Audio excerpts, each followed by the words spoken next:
Following contest is scheduled for a 2-hour time limit. Introducing first, coming from Pittsburgh, Pennsylvania, wrestling reporter and columnist Justin LaBar. And his opponent, you. Call, tweet, email because you can go one-on-one with Justin LaBar in Wrestling Reality. Right now on Trib Live Radio.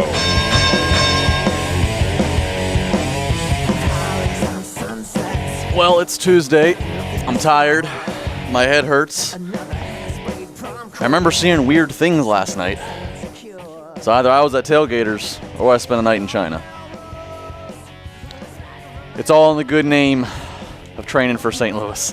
It's Wrestling Reality here, back to our regularly scheduled time, Tuesday, 3 to 5 p.m. Eastern Time here on Trib Live Radio. Wrestling Reality presented to you by Tailgaters. Of course, we're at Tailgaters last night for our what's become a regular now, our monthly, once-a-month special of being there on Monday. Great time. Again, can't say enough to everybody who came out supporting the show. And, of course, everybody that hung out, stayed to watch Raw, and, of course, the great people at Tailgaters. Can't say enough, so I'm not even going to try because I'll just botch it. Nonetheless, we got a great show coming up. We got former WWE star The Boogeyman coming up very shortly. He's going to be on just around 3:15. We got The Boogeyman. Of course, we'll have our stats. We'll have BAM time. We're going to talk about, there's a wedding next week. That's going to be interesting. It's a whole lot coming up for the 1000th episode.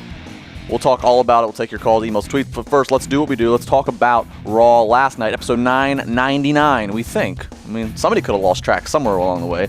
Nonetheless, we started out Sin City, Vegas. CM Punk comes out. It was in Vegas where he did his famous pipe bomb speech a little more than a year ago. He talks about the anniversary of a pipe bomb. I start to get worried. The entire Tailgaters bar groans as Big Show comes out.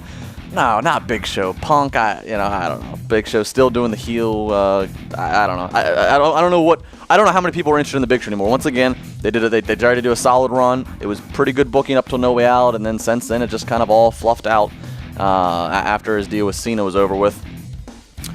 These two go back and forth. Big Show says that Punk, the fans don't respect him, and this and that. We're going to end up seeing these two in a match later on. Primetime players. I cannot say. I really. This has surprised me. I never really thought I'd be a fan of anything Darren Young did. But Darren Young and Titus O'Neil with AEW as their manager, I am into this. I like the mannerisms, I like the posing, I like the gimmick of AEW having a live mic at ringside.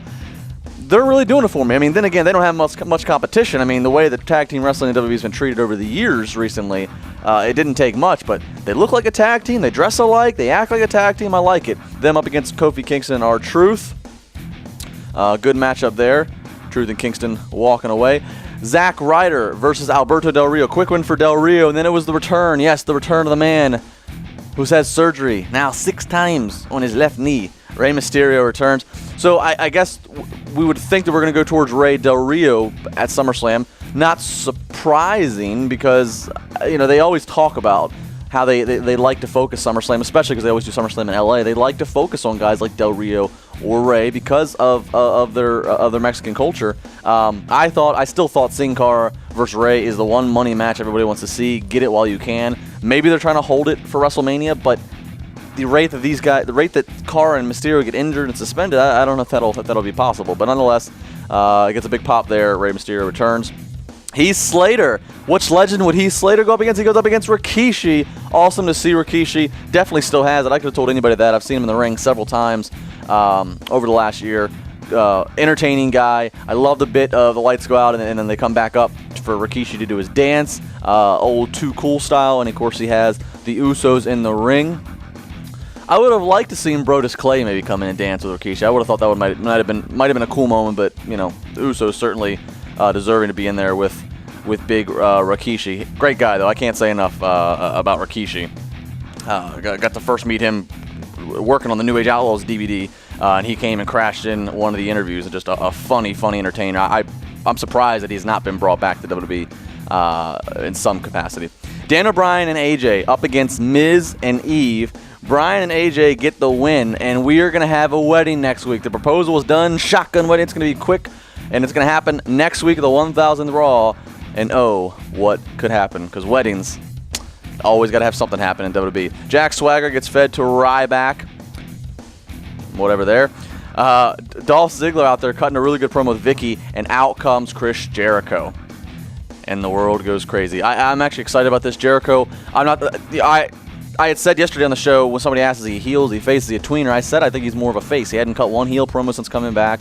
He was congratulating Cena on Twitter. He just been playing even the way he worked in the ring, he was playing much more as a face.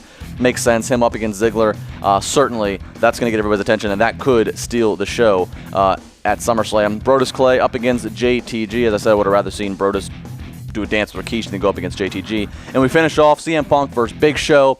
Ultimately, all you need to know about this, if you would have read Bleacher Report yesterday afternoon, you would have read this prediction about me. I'd said Cena's announcement.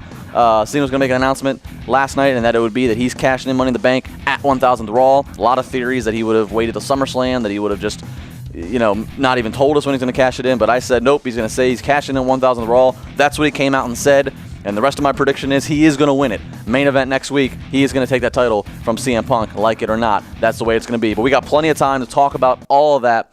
412-320-7925 is the number. sportstalk@tribweb.com is the email. You can tweet me at Justin LaBar. We'll try to get a few phone calls in. We're going to have the Boogeyman joining me in just about 8 minutes. So stick around here. It's Trib Live Radio Wrestling Reality presented by Tailgaters.